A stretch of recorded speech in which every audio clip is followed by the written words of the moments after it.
don't come into school tomorrow. That was the last text my friend sent me, the night before the shooting.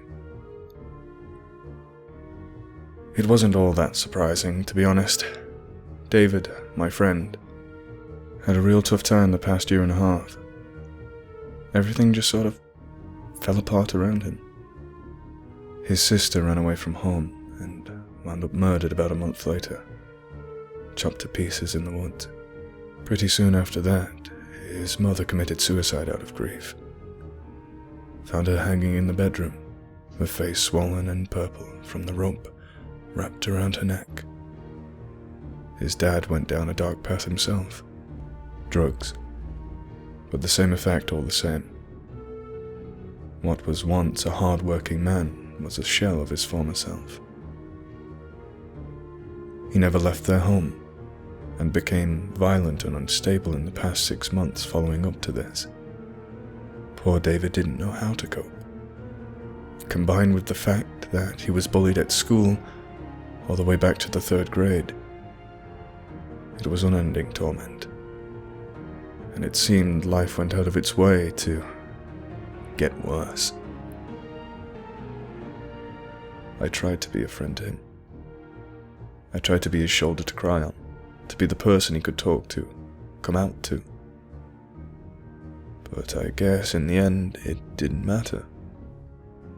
Every attempt I made, no matter how pleading it was or desperate, how much I wanted to help him. I suppose, in the long run, there were things I could have done. I could have told someone about the text, but I didn't.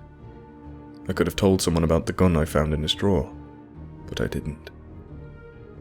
I could have resisted the urge to grab his sister while she was walking home, knocked her out and took my sweet time killing her, but I didn't.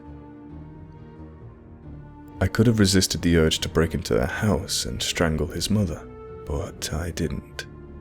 I could have resisted the urge to offer his father drugs to cope with the pain, but I didn't. I could have stuck up for him all the times he'd been punched, kicked, stuffed into lockers, and threatened for far worse, but I didn't. Or rather, I didn't want to. There's a reason for all this, I assure you. A look into human psyche, a chance to see how the brain ticks. Just a little question. How much grief must a man suffer before he breaks?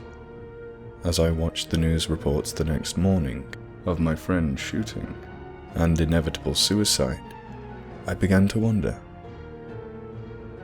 It takes a bit to break a person, but how much can they break?